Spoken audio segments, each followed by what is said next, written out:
నమస్తే, welcome to స్వతంత్ర. నేను మురళి. ముందుగా హెడ్లైన్స్ చూద్దాం. టీడీపీ వాళ్ళని అభ్యర్థులుగా పోటీ చేయిస్తున్నారు. చంద్రబాబుపై సజ్జల విమర్శలు.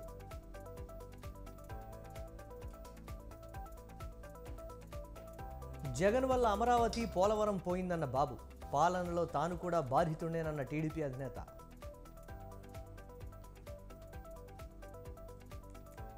పవన్ ప్రచారానికి అవాంతరం. తాడేపల్లిగూడెం, ఉంగుటూరు సభలు వాయిదా.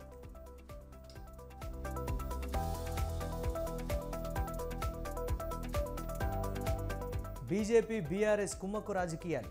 రెండూ ఒకటేనన్న రేవంత్ రెడ్డి.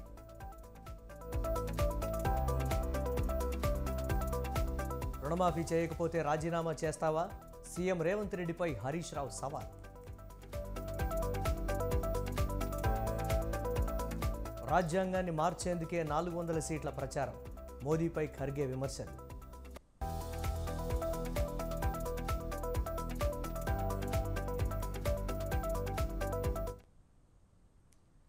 ఏపీలో హై వోల్టేజ్ డైలాగ్ వార్ నడుస్తోంది. వ్యక్తిగత దూషణలతో రాష్ట్ర రాజకీయాలు పీక్స్కు చేరాయి.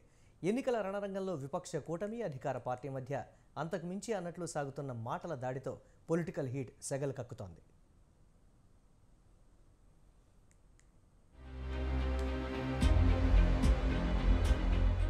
ఏపీలో ఎన్నికల రాజకీయం పెళ్లిల చుట్టూ తిరుగుతుంది. ఎలక్షన్ కు సమయం దగ్గర పడుతూ ఉండడంతో ప్రచారంలో మరింత స్పీడ్ పెంచిన పార్టీ నేతలు క్యాంపెయిన్ లో వ్యక్తిగత దూషణలకు దిగుతున్నారు. ఒకరిపై ఒకరు సెటారికల్ డైలాగ్స్ విసురుతున్నారు. దీంతో రాష్ట్ర రాజకీయాలు సమ్మర్ను మించి హీట్ పుట్టిస్తున్నాయి. ముఖ్యంగా పవన్ కళ్యాణ్ పెళ్లిలపై ముదురుతున్న డైలాగ్ వార్ పొలిటికల్ కాకును పెంచింది.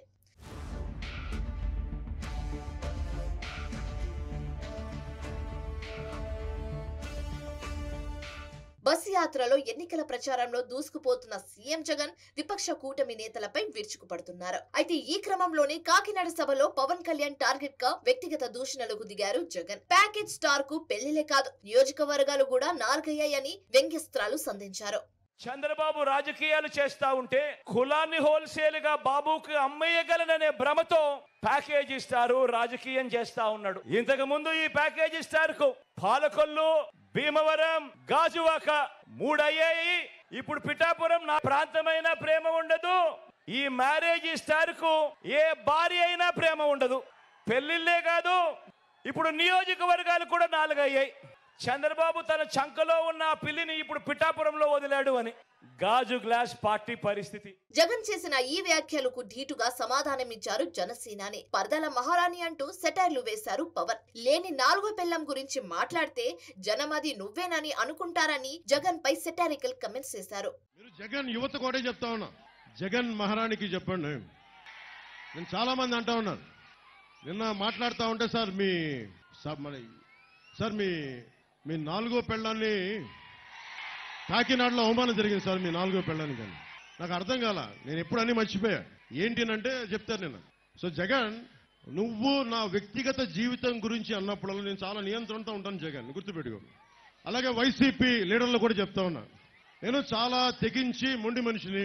జగన్, నువ్వు పెళ్ళాం అన్నావు, నా వ్యక్తిగత జీవితం గురించి మాట్లాడినప్పుడల్లా నువ్వు నా 4వ పెళ్ళామని మాట్లాడి అందరూ మాట్లాడతారు, గుర్తుపెట్టుకో. ఇక ఇదే అంశంపై తిరుపతి ప్రజాగలం వేదికగా టీడీపీ అధినేత చంద్రబాబు తనదైన స్టైల్లో సెటైర్లు వేశారు. పవన్ కళ్యాణ్ 3 వివాహాలు చేసుకున్నారని, చేసుకోని 4వ పెళ్లి గురించి కూడా జగన్ మాట్లాడుతున్నారని మండిపడ్డారు. అంతటితో ఆగకుండా పవన్ కళ్యాణ్ గోటికి కూడా నువ్వు సరిపోవు అని జగన్ పై నిప్పులు చెరిగారు.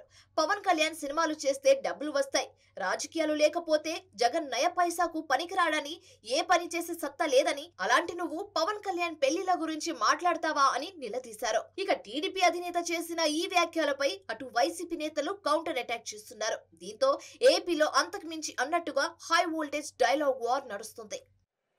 సరే, నన్ను తిట్టాడు, పవన్ కళ్యాణ్ తిట్టాడు, మన ఆడవాళ్ళు తిట్టారు. కడాన పవన్ కళ్యాణ్ అన్నాడు, ఒకటే మాట అన్నాడు భరించలేక మొన్న మీటింగ్ లో, అవునయ్యా నాకు 3 పెళ్ళాలు ఉన్నారు, నువ్వు 4వ పెళ్ళాగా రమ్మన్నాడు.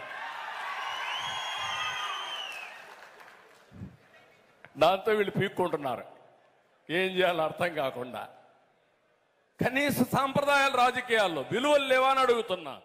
మరోపక్క ఈ పెళ్లిల గోళ ఈసీ వరకు వెళ్ళింది. ఈ నెల 16న భీమవరంలో సీఎం జగన్ తమ నాయకుడు పవన్ కళ్యాణ్ పై అభ్యంతర వ్యాఖ్యలు చేశారంటూ రాష్ట్ర ఎన్నికల ప్రధాన అధికారి ముఖేష్ కుమార్ మీనాకు జనసేన నాయకులు ఫిర్యాదు చేశారు. పవన్ పెళ్లిలను ఆయన నియోజకవర్గాల మార్పుతో ముడిపెట్టి జగన్ ఘాటు విమర్శలు చేయడం పట్ల జన సైనికులు ఆగ్రహం వ్యక్తం చేశారు. ఎన్నికల సమయంలో వ్యక్తిగత దూషణలు నియమావళి ఉల్లంఘన కిందకు వస్తుందని తక్షణమే జగన్ పై చర్యలు తీసుకోవాలని ఫిర్యాదు చేశారు. అయితే రాష్ట్రంలోని మహిళల్ని కించపరిచేలా జగన్ మాట్లాడారని జనసేన నేతలు తమ ఫిర్యాదులో పేర్కొన్నారు.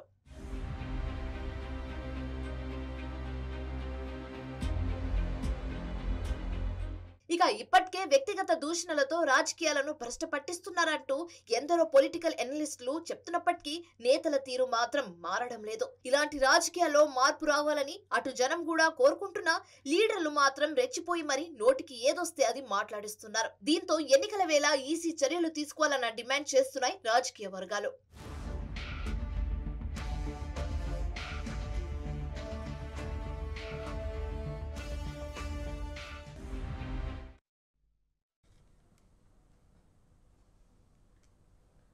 ఐదేళ్లలో ఒక్క ఉద్యోగం ఇవ్వలేదని టీడీపీ అధినేత చంద్రబాబు అన్నారు. సంపద సృష్టించడం తెలిసిన పార్టీ టీడీపీ అని చెప్పారు. కాకినాడ జిల్లా జగ్గంపేటలో ఎన్నికల ప్రచారం నిర్వహించారు.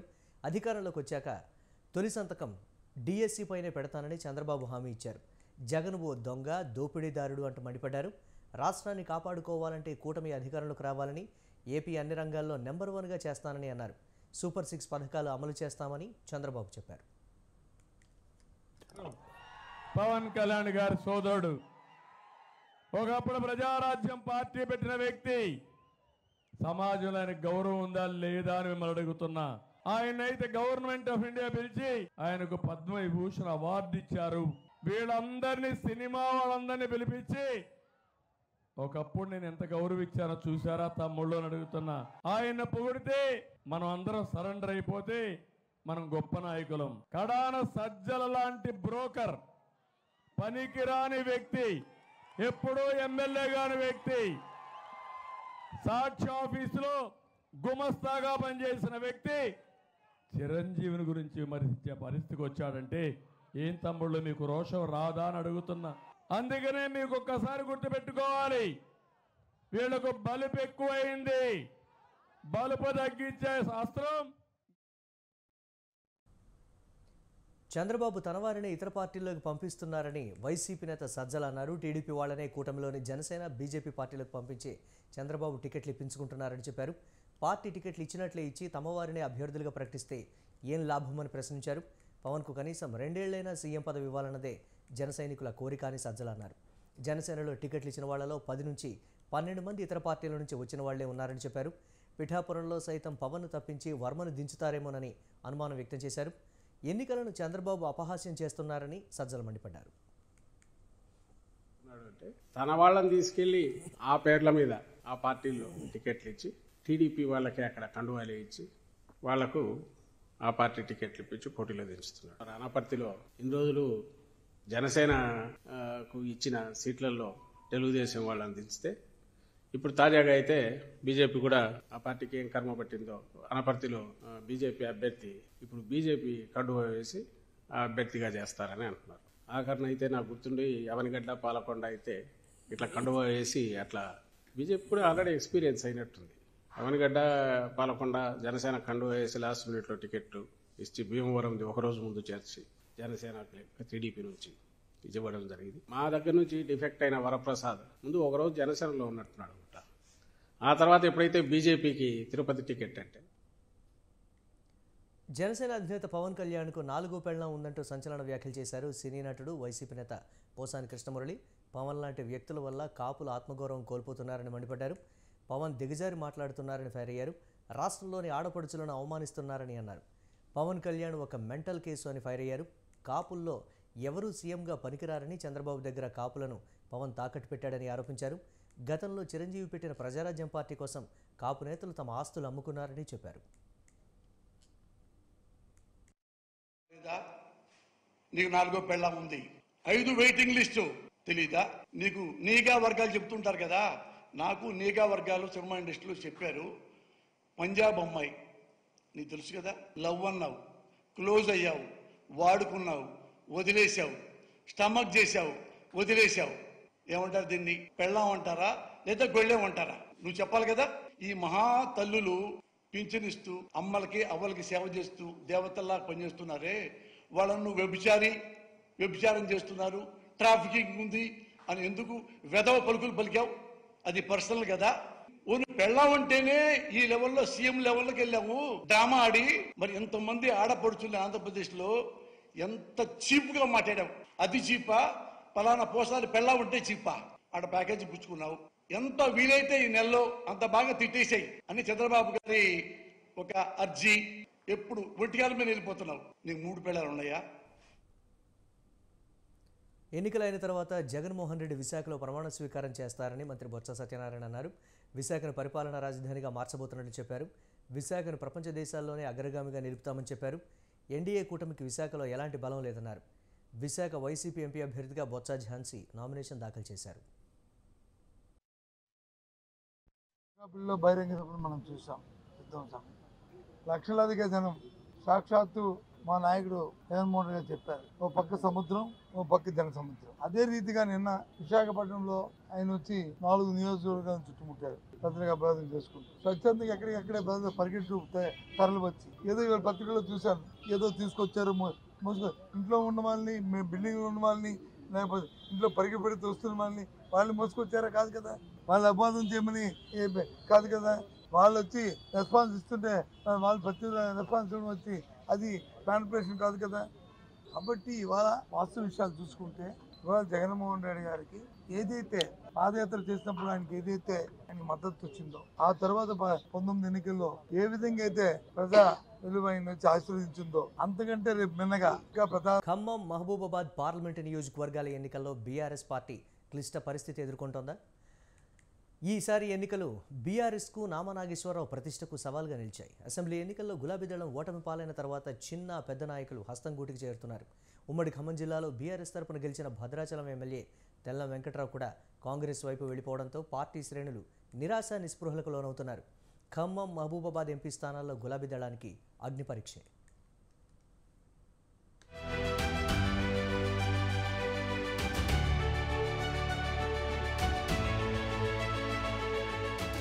రెండు 2019 లోక్సభ ఎన్నికల్లో ఉమ్మడి ఖమ్మం జిల్లా పరిధిలోని ఖమ్మం, మహబూబాబాద్ లోక్సభ నియోజకవర్గాల్లో గులాబీ వికసించింది.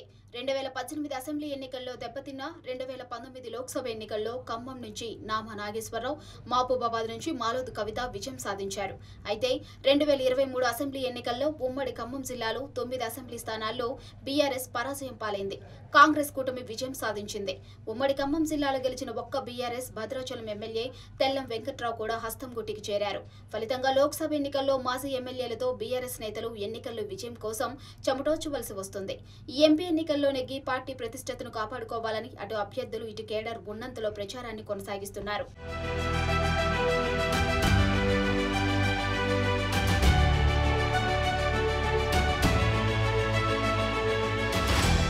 మూడు టర్ముల నుంచి విజయ పరంపర సాధించిన ఖమ్మం బీఆర్ఎస్ అభ్యర్థి, పార్టీ లోక్సభ పక్ష నేతగా ఉన్న నామా నాగేశ్వరరావు శక్తివంచన లేకుండా నియోజకవర్గంలో సభలు, సమావేశాలు పెట్టి ప్రచారం సాగిస్తున్నారు. రాజ్యసభ సభ్యుడు వద్దిరాజు రవిచంద్ర, బీఆర్ఎస్ జిల్లా చీఫ్ తాత మధుతో పాటు మాజీ ఎమ్మెల్యేలు ప్రచారంలో పాల్గొంటున్నారు. మాజీ మంత్రి పువ్వాడ అజయ్ కుమార్ నియోజకవర్గ కార్యక్రమాలకు హాజరవుతున్నారు. ఇతర నియోజకవర్గ ప్రచారాల్లో పాల్గొనడం లేదు. పాలేరు మాజీ ఎమ్మెల్యే కందాల ఉపేందర్ రెడ్డి అసెంబ్లీ ఎన్నికల అనంతరం పార్టీకి దూరంగా ఉన్నారు. సత్తుపల్లి మాజీ MLA Sandra Venkata Veeraiah, ZP chairman Lingala Kamalaraj, వైరాలో బానోత్ మదన్లాల్, బానోత్ చంద్రావతి, కొత్తగూడెం మాజీ ఎమ్మెల్యే వనమా వెంకటేశ్వరరావు, అశ్వారావుపేటలో మాజీ ఎమ్మెల్యేలు తాటి వెంకటేశ్వర్లు, మెచ్చా నాగేశ్వరరావు ప్రచారం కొనసాగిస్తున్నారు.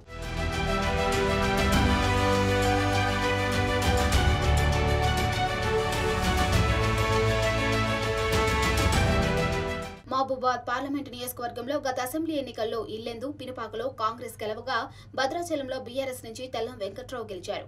ఇప్పుడు ఆయన కూడా కాంగ్రెస్ కండువా కప్పుకున్నారు. ఈ మూడు నియోజకవర్గాల్లో కాంగ్రెస్ పార్టీకి 2,47,214 ఓట్లు లభించగా బీఆర్ఎస్ కు 1,16,118 ఓట్లు లభించాయి. మొత్తం మీద కాంగ్రెస్ పార్టీకి 86,096 ఓట్ల ఆధిక్యత లభించింది. ఇటు ఖమ్మం, అటు మహబూబాబాద్ లోక్సభ నియోజకవర్గాల్లో కాంగ్రెస్ బీఆర్ఎస్ కంటే భారీ ఆధిక్యత సాధించింది. ఉమ్మడి ఖమ్మం జిల్లాలో 10 నియోజకవర్గాల్లో చూస్తే చూస్తే బీఆర్ఎస్ కంటే కాంగ్రెస్ కి 3,52,258 ఓట్ల ఆధిక్యత అసెంబ్లీలో లభించింది.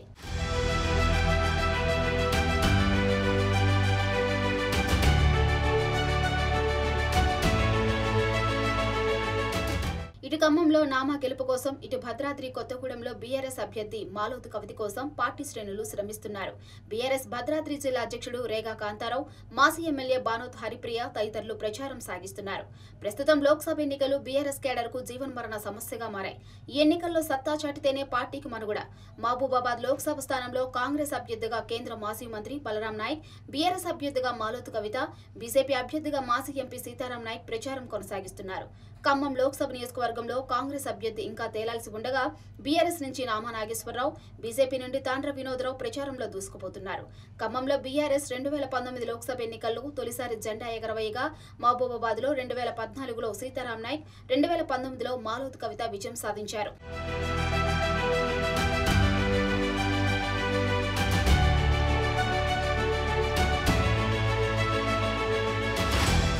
గత అసెంబ్లీ ఎన్నికల్లో బీఆర్ఎస్ ఉమ్మడి ఖమ్మం జిల్లా దారుణంగా ఓటమి పాలైంది.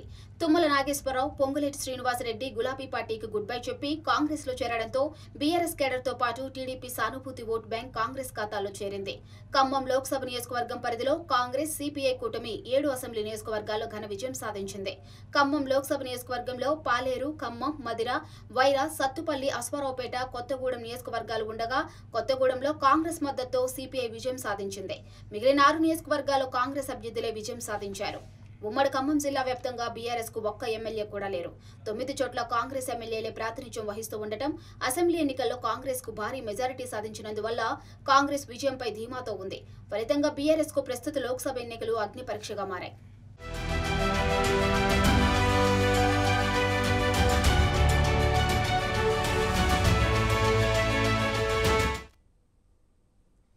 తెలంగాణలో 5 గ్యారంటీలు అమలు చేశామని, త్వరలోనే రైతులకు 2 లక్షల రుణమాఫీ కూడా పూర్తి చేస్తామని సీఎం రేవంత్ రెడ్డి అన్నారు. ఆదిలాబాద్లో కాంగ్రెస్ ఆధ్వర్యంలో నిర్వహించిన జనజాతర సభలో పాల్గొన్నారు. నాగోబా జాతరకు 4 కోట్లు కేటాయించనున్నామని సీఎం తెలిపారు. కుఫ్టీ ప్రాజెక్టును నిర్మించి ఆదిలాబాద్ను సస్యశ్యామలం చేస్తామని హామీ ఇచ్చారు. ఆదిలాబాద్లో కొత్త యూనివర్సిటీ ఏర్పాటు చేస్తామని అన్నారు. మోదీ, కేసీఆర్ ఇద్దరు తోడు దొంగలేనని మండిపడ్డారు. కాంగ్రెస్ ప్రభుత్వం వచ్చాక అన్నదాత పండించిన ప్రతి గింజ కొంటున్నామన్నారు. 10 ఏళ్లలో కేసీఆర్ ఉద్యోగాలు ఇవ్వకుంటే కాంగ్రెస్ 3 నెలల్లోనే 30,000 ఉద్యోగాలు ఇచ్చిందని చెప్పారు. కాంగ్రెస్ ప్రభుత్వాన్ని కూలగొట్టాలని వాళ్ళిద్దరు అంటున్నారని రేవంత్ మండిపడ్డారు. కేసీఆర్ ఓటేసిన ఒక్కటే, వీళ్ళిద్దరు ఒక్కటే తోడు దొంగలు. ఈ తోడు దొంగలలో ఒక దొంగను డిసెంబర్ నాడు బండకేసి కొట్టిర్రు. రెండో దొంగను వచ్చే నెల మీరు గోడకేసి కొట్టాలి. మే 13 తారీఖు నాడు గోడకు మేకు దిగినట్టు బీజేపీలను కోదండమేసి కొట్టాలి. బీజేపీని ఓడగొట్టాలి. ఎందుకంటే 10 ఏళ్ళు మనల్ని ఏలిన నరేంద్ర మోడీ మనల్ని మోసం చేసిండు. మన ఖాతాలో 15 లక్షల రూపాయలు పేదోళ్ళకి వేస్తాను ఇవ్వలేదు. ప్రతి పేదవాడికి ఇల్లు కట్టిస్తాను ఇవ్వలేదు. 2 కోట్ల ఉద్యోగాలు ప్రతి సంవత్సరం ఇస్తానని 10 ఏళ్లలో 20 కోట్ల ఉద్యోగాలు ఇవ్వాలి. ఒక్క ఉద్యోగం కూడా ఇవ్వనందుకు నిరుద్యోగ యువకులు నడుం బిగించాలి. మోడీని ఓడగొట్టాలి. మీరు మోడీకి ఓటేసినా కేసీఆర్కి ఓటేసినా ఒక్కటే. పార్లమెంట్ ఎన్నికల్లో బీఆర్ఎస్కే విజయావకాశాలు మెండుగా ఉన్నాయని బీఆర్ఎస్ వర్కింగ్ ప్రెసిడెంట్ కేటీఆర్ అన్నారు. కాంగ్రెస్కు ఓటు వేయకపోతే ఫ్రీ బస్సు తీసేస్తామంటున్నారని, దానిపై ప్రజలు ఆలోచన చేస్తున్నారన్నారు. కాంగ్రెస్ మోసపూరిత హామీలను ప్రజలకు తీసుకెళ్లాలని సూచించారు.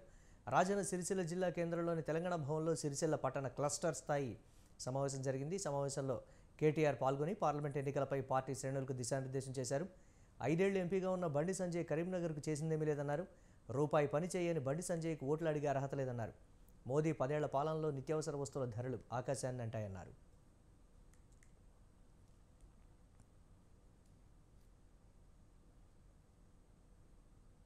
ముఖ్యమంత్రి పదవిని అడ్డుపెట్టుకుని రేవంత్ రెడ్డి దౌర్భాగ్యపు మాటలు మాట్లాడుతున్నారని విమర్శించారు.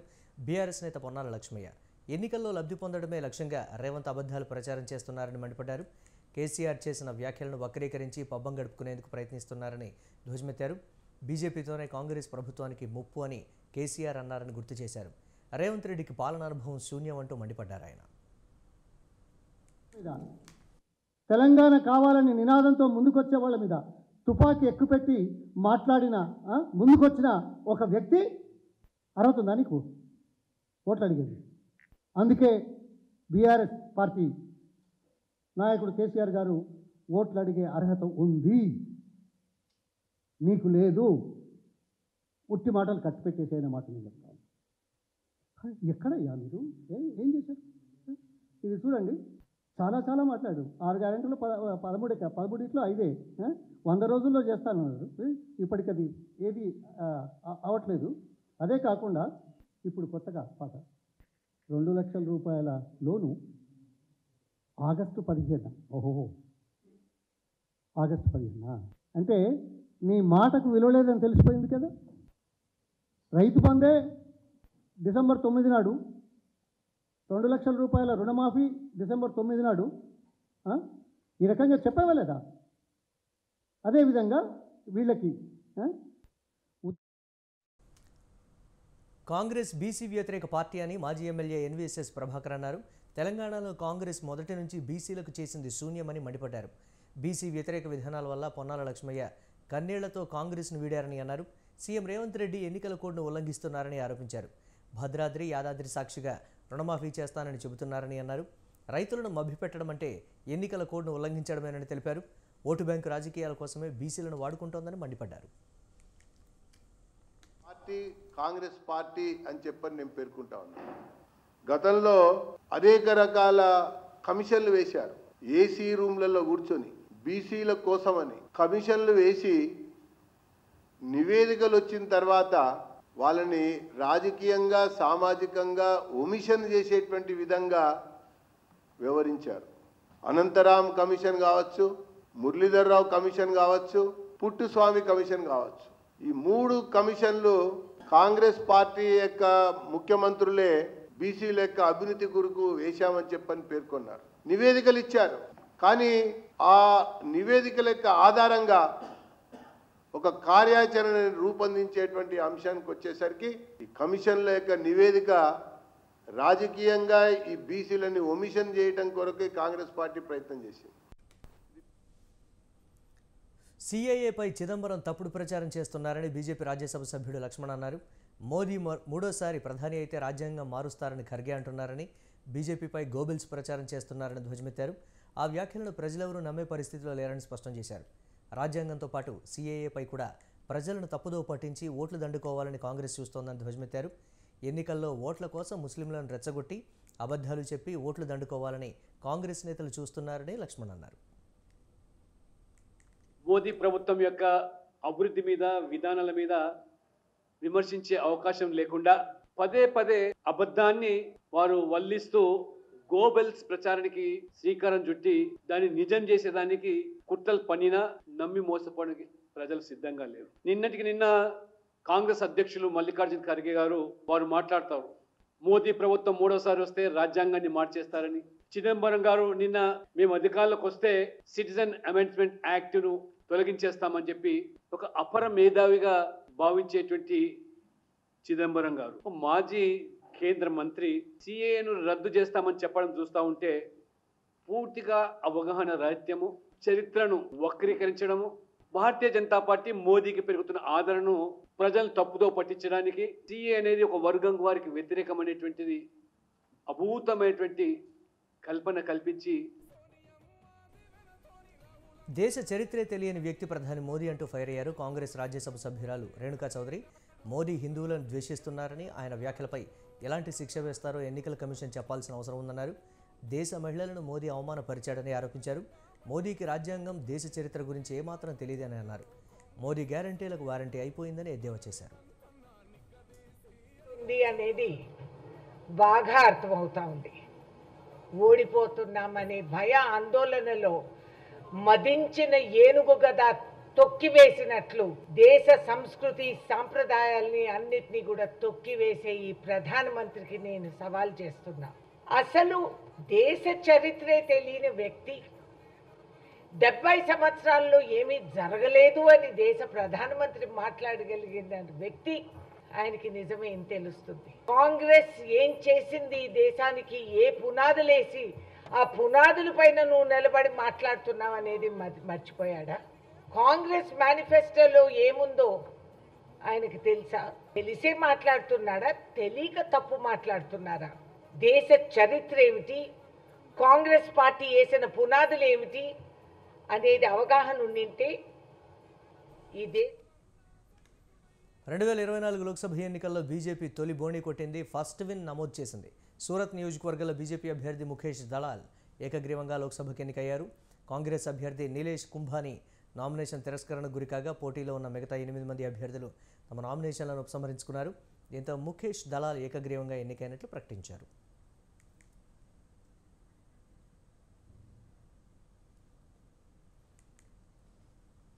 మాల్దీవుల ఎన్నికల్లో అధ్యక్షుడు మొహమ్మద్ మయీజు అధికార పార్టీ ఘన విజయం సాధించింది. ఆదివారం జరిగిన పార్లమెంటరీ ఎన్నికల్లో మయీజు అధికార పార్టీ 3/2 మెజారిటీతో ఘన విజయం సాధించింది.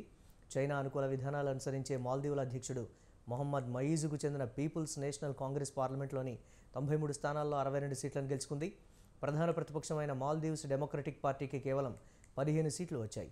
మొహమ్మద్ మయీజు చైనా అనుకూల వైఖరి వల్ల ఈ మధ్య భారత్ మాల్దీవుల సంబంధాలు దెబ్బతిన్నాయి. మాల్దీవుల నుంచి భారత సైన్యాలను కూడా ఉపసంహరించుకోవాల్సిన పరిస్థితి ఏర్పడింది.